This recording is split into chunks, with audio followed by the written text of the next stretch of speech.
Well, in honor of National Oyster Day, we take a dive into the wonders of the raw bar and brought into the studio Tim Kuklinski. He's culinary director of Crafted Concepts Restaurants. It's good to see you. How are you? I am doing fantastic. I am excited for National Oyster Day tomorrow. I know you are. Isn't it a fantastic day? Well, look, we're going to learn so much about oysters from you, and then we have a part two where we're going to get to pair the perfect wines with these mollusks. Okay, so Tim, let's begin with tips here. What do you recommend when it comes to selecting oysters? What do we need to look for? So you have to remember these are living creatures. We have to make sure they smell good. We have to use all of our senses. They smell good, they look good. You have to know what you like. So there's two different types of oysters that I brought today. From the East Coast and from the West Coast. Nice. Okay, and that's very interesting because there's a lot to learn about oysters, and we were just touching on that a little while ago. There's different varieties or species, but they also do some good here. They do some good. Oysters are important. They're extremely sustainable. One oyster can filter 50 gallons of seawater every day. So when you get a farm that has 100,000 oysters, I can't do that math this quick, but it's a little early in the morning. They also take nitrogen out of the water to help form their shells. They're good for creating ecosystems for fish and places for things to grow and hide from predators. There's prevent erosion.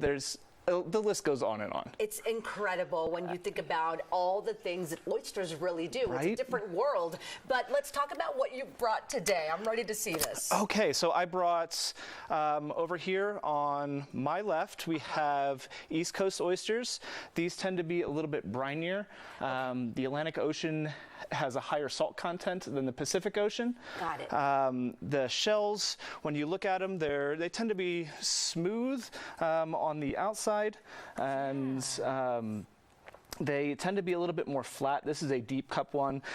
This is a maroon bell from Rappahannock Oyster Company in Virginia. And then the West Coast oysters, they're a little, I don't know. Well, they're different. They're different. They're super different. There's beauty everywhere, right? That's a lot different. So these guys, Pacific Ocean, a little bit, you'll get creamier oysters. The flesh will be a little bit firmer. I think these, I mean, personally, I'm a West Coast guy. I'm a West Coast guy. Okay, so. it's okay to say it. Absolutely. So both of these are very different, but when it comes to shucking, there's a trick to that. I mean, you gotta know the art. So talk to me and show me here. The first is our oyster knives. You want a nice heavy oyster knife, something that feels good in your hand. You are essentially stabbing at yourself. That's a little dangerous. So we take a towel. When you're first learning, it's good to, on a solid surface, wrap it, and then you want to push down with your hand and secure that oyster so you're not going into yourself. That being said, I've done this a lot. So I am quicker, I feel more comfortable having this in my hand. So we come in and there's the side that opens. These creatures, they'll open and close to filter water.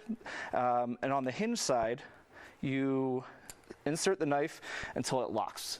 Until it locks. You'll feel it, and it's it's there. You're able to pick it up, yes. And then with a quick twist of your hand, you break the hinge, and then you tilt the knife up and scrape along the top side of the shell.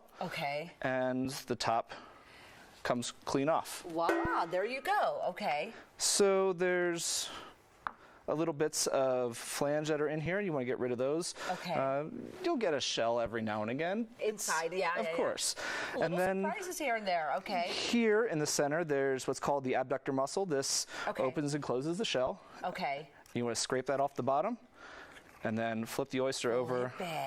And you get that beautiful oyster. That's the part I was forgetting. Well, look, you know I don't eat oysters. I should, but Danny is here, and Danny happens to love oysters. Danny, come over here. Yeah, I heard oysters, and I had to run in. Sorry, guys. She volunteered herself, so go ahead, Danny. I got some special treats for you. Oh, okay, so we have this guy. This is our Hammersley oyster. This is from Puget Sound. Okay. And I'm going to give you, I got my little Yeti cooler here with I know, I'm excited. some granita. This is a rosé granita that we're going to top with. Ooh, I may start to like oysters. I know, here. see, look at this. And then just a healthy bump of caviar. Wow. You don't want to do a whole lot to oysters. Yes, all right, please. Chef, thank you. And Claudia, I heard you like caviar. Will you take a caviar bump with me?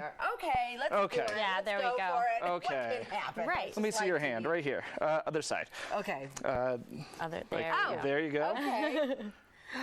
Look at this. Beautiful. And then.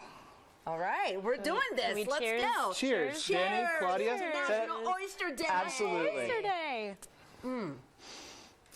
I just swallowed that. I'm not going to lie. Wow. I didn't savor it or anything. I'm savoring. Super good. Thank you so much. Stick around, everyone, because after the break, we pair these magnificent mollusks with the perfect wines. We're going to be right back.